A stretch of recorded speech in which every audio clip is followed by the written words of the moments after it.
Este segmento es patrocinado por Turquesa, Mobiliario más Diseño y Absol. Hola, yo soy Nicole Espejo y tengo unos minutos para compartir con ustedes un recuento de lo que ha sucedido a nivel internacional y que ha marcado la opinión pública en República Dominicana durante el año 2021. Para eso hoy me acompaña la periodista de Acento, Lunelsi Mateo, que tú cubres política, actualidad, salud, educación. Te han endonado salud en estas últimas semanas. Sí. ¿Qué tú no has cubierto, Lunelsi? Bueno, Todo. no, porque hasta en economía he escrito yo. Sí, es cierto. Sí. Y justicia también Y te ha justicia. tocado. Bueno, Deportes. eso Deportes. no, eso no. Ahí no metemos mano ninguna de las dos. Cuando hablamos de temas internacionales y que estuvimos consensuando que podíamos tratar aquí, hay dos países que no se pueden quedar, Haití y Afganistán. Vamos a quedarnos con ese último, con Afganistán primero. Cuando el mundo se dio cuenta de lo que estaba sucediendo, Sí. las bocas no se pudieron callar.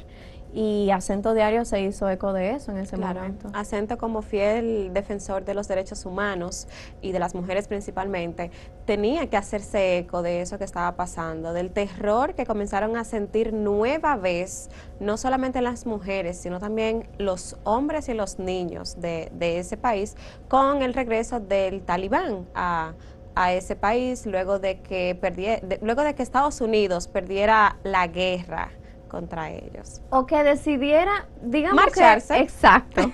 Entonces, para explicar eso mejor, hay un trabajo que se hizo, un trabajo audiovisual, Sí. para entender en ese momento el contexto de lo que estaba sucediendo. Entonces, veamos qué fue lo que pasó entre Estados Unidos y Afganistán y por qué vimos todo lo que vimos a partir de ese momento.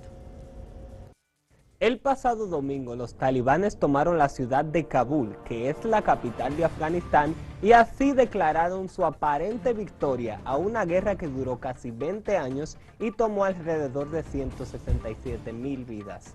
Pero, ¿por qué inició este conflicto? En 2001, a raíz de los terribles acontecimientos del 11 de septiembre, Estados Unidos invadió Afganistán en busca del grupo Al-Qaeda y su famoso líder Osama Bin Laden.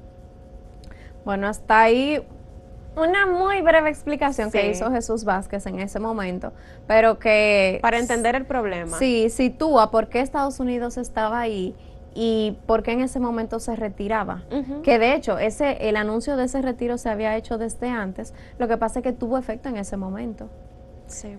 Ahora, el gran tema, después de que los talibanes llegaron a Afganistán, fue la situación de las mujeres. Y yo creo que ahí tú tienes más conocimiento que yo.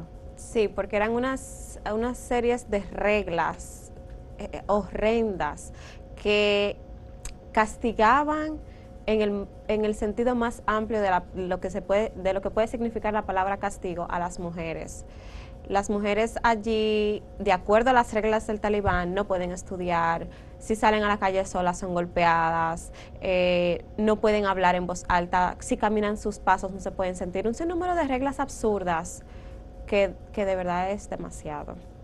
Eso Bueno, consternó al mundo entero. Sí, sí. Y hay un trabajito audiovisual un poco más amplio que sí describe muy bien cuáles eran esas reglas y por qué el terror que el mundo vio de las mujeres en ese momento, teniéndole un miedo increíble a la ida de Estados Unidos, cuando eso es lo que esos países Wow. han añorado por mucho tiempo. Vamos a ver el video y después lo comentamos.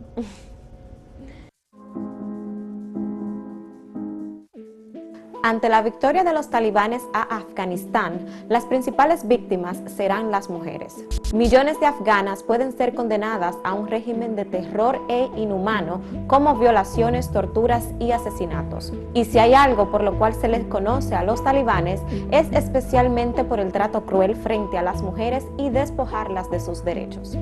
Las mujeres afganas son obligadas a usar el burka en todo momento, ya que según las creencias de los talibanes, el rostro rostro de una mujer es una fuente de corrupción para los hombres que no estén relacionadas con ellas. No pueden salir a la calle sin burka y sin un acompañamiento. En términos de educación, las mujeres tienen prohibido estudiar. No pueden ir a las escuelas ni universidades. Por eso, muchas se organizan para ir a las escuelas clandestinas, totalmente secretas. Las mujeres no pueden salir de sus casas sin un mahram, que es un pariente cercano. Tienen totalmente prohibido caminar solas. No pueden ir en bicicleta, no pueden viajar en taxis e incluso hay autobuses que separan a hombres de mujeres. Asimismo, tienen prohibido hablar en voz alta en público, ya que ningún extraño debe escuchar la voz de una mujer.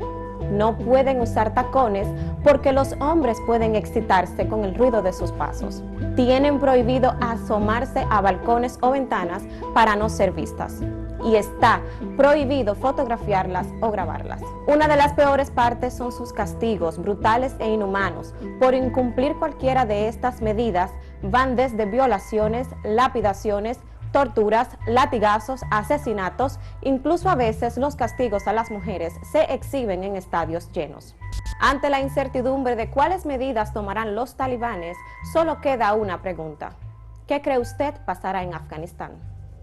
¿Qué ha pasado en Afganistán después de eso? Bueno, fíjate, el talibán dijo que iba a venir en paz, que le iba a dar oportunidades a las mujeres.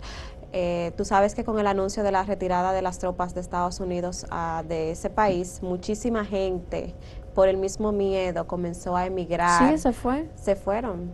Eso daba pena ver cómo padres entregaban sus hijos para que no sufrieran. Ahora que tú dices eso, y que igual ya tenemos que pasar de tema, hay otro país en el que sus ciudadanos no quieren vivir.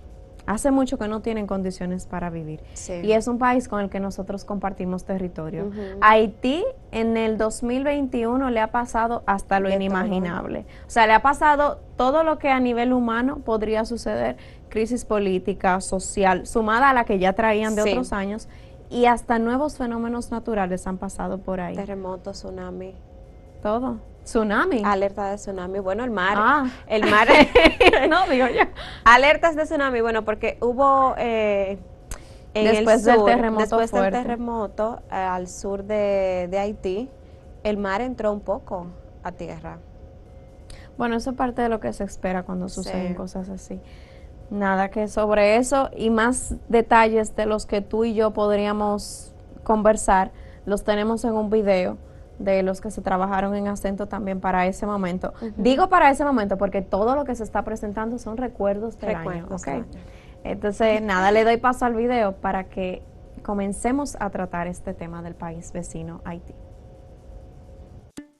La situación en Haití empeora cada día más, y no solo para los ciudadanos haitianos, sino también para los extranjeros que allí se encuentran en funciones diplomáticas y consulares. El panorama es tan inseguro que el presidente dominicano Luis Abinader advirtió a sus ciudadanos no viajar al vecino país. Más del 60% del territorio de Puerto Príncipe se encuentra en manos de las diversas bandas criminales. A esta ola de inseguridad se le suma la escasez de combustible, la cual afecta todos los aspectos de la sociedad haitiana. Esa escasez nacional de combustible ha obligado el cierre de los hospitales por razones que van desde las secuelas de la pandemia hasta la incompetencia del gobierno y la violencia de las bandas. Desde el punto de vista económico, la ley le exige comprar el carburante a costo de mercado internacional y venderlo a un monto no mayor de $2 por galón, precio que le ha supuesto un gran endeudamiento a esa nación, pues Haití es uno de los que vende el combustible más barato del mundo e incluso muy por debajo de lo que se vendería en un mercado abierto. Aunque estos problemas estructurales existen desde hace un tiempo, lo que ha agravado la situación es el control que tienen las bandas sobre las líneas de suministro del combustible. Señores, allí el combustible se mueve solo si las bandas lo permiten, pues las carreteras por donde se importa el carburante están dominadas por las bandas, quienes han establecido un bloqueo en esas vías para evitar que los camiones de carga hagan la entrega. Ese panorama ha provocado una fuerte tensión en la población, generando protestas generales y la suspensión de los servicios básicos como lo son el transporte y la salud. Además, ha llevado a que las industrias detengan sus producciones debido a que sus generadores necesitan del combustible para funcionar. Dado que la oficina del primer ministro dijo que no hace trato con estas bandas, el pueblo haitiano no logra visualizar una solución al conflicto y se ha refugiado en las gasolineras de Pedernales y Elías Piña en República Dominicana para abastecerse de combustible. Por tal razón, las autoridades dominicanas desplegaron al cuerpo militar en la zona para evitar el tráfico ilegal y el desabastecimiento de combustible en la frontera.